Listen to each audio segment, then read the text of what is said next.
নমস্কার বন্ধুরা, বন্দনা রান্নাঘরে তোমাদের সবার স্বাগত।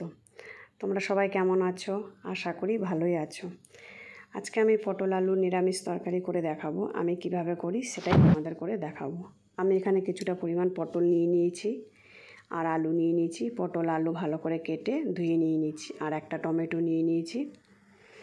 এবার আমি পটলগুলো ভেজে নেব। আমি একটা গ্যাসের উপর কড়াই চাপিয়ে দিয়েছি, কিছুটা পরিমাণ তেল দিয়ে গরম করে নিয়েছি ভালো করে।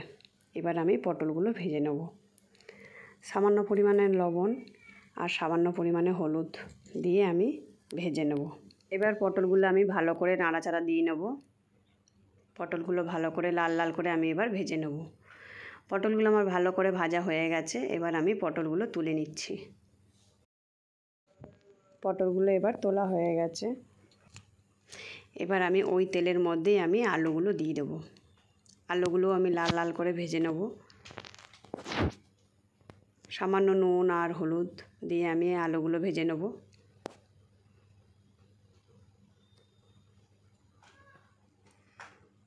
হলুদও দিয়ে দেবো সামান্য পরিমাণে। এবার আমি আলুগুলো নাড়াচাড়া দিয়ে নেব।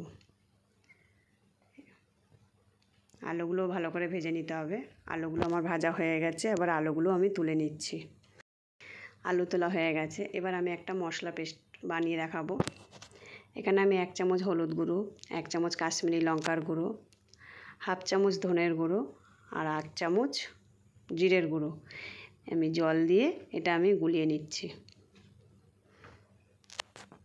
আমি আর তেল দিচ্ছি না। আমি ওই তেলের মধ্যেই একটা তেজপাতা আর সামান্য জিরা দিয়ে নাড়ি চাড়িয়ে নেব।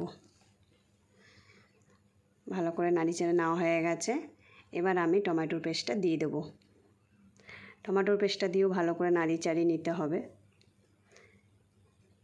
এবার আমি 1 চামচ আদা বাটা আর কাঁচা লঙ্কা বাটা আমি কিছুটা পরিমাণ দিয়ে দিলাম। তোমরা যেরকম ঝাল খাও তোমরা সেই বুঝে দিয়ে দেবে। এবার ভালো করে মশলাটাকে আমি কষিয়ে নেব। মশলাটা ভালো করে কষানো হয়ে গেছে। এবার আমি গুঁড়ো মশলার পেস্টটা দিয়ে দেবো। এটাও দিয়ে আমি ভালো করে মশলাটা কষিয়ে নেব। মশলাটা ভালো করে নাড়িয়ে চাড়িয়ে কষিয়ে নিতে হবে। মশলাটা দিয়ে আমার তেল ছেড়ে দিয়েছে। এরপরে আমি সামান্য চিনি দিয়ে দেবো। চিনি দিয়েও আবার নাড়িয়ে নেব। মশলাটা আমার কষানো হয়ে গেছে।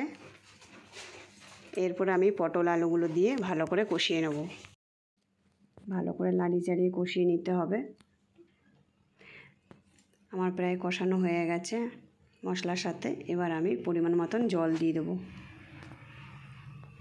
জল দিয়ে নাড়িয়ে চাড়িয়ে নিচ্ছি। এবার আমি স্বাদ মতো লবণ দিয়ে দেবো। তোমরা তোমাদের স্বাদ মতো লবণ দিয়ে দেবে। আবার নাড়িয়ে চাড়িয়ে নিচ্ছি। আমি গ্যাসের ফ্লেম বাড়িয়ে দিয়ে 2 মিনিট এরকম রেখে দেবো। ঝোলটা ফুটে গেলে তারপর আমি ঢাকা দেবো। 2-3 মিনিট এরকম ঢাকা থাকবে যতক্ষণে পটল আলু সিদ্ধ না হয়ে যায়। 2-3 মিনিট পর আমি উঠিয়ে দেখছি। আমি নাড়ি চাড়িয়ে দেখছি পটল আলু সিদ্ধ হয়েছে কি না। পটল আর আলু আমার সিদ্ধ হয়ে গেছে। আমার ঝোলটাও কিছুটা টেনে গেছে। এবার আমি হাফ চামচ গরম মশলার গুঁড়ো দিয়ে দেবো। দিয়ে আবার নাড়িয়ে নিচ্ছি আমি। এবার আমি ধনেপাতা কুচি দিয়ে নামিয়ে নেব।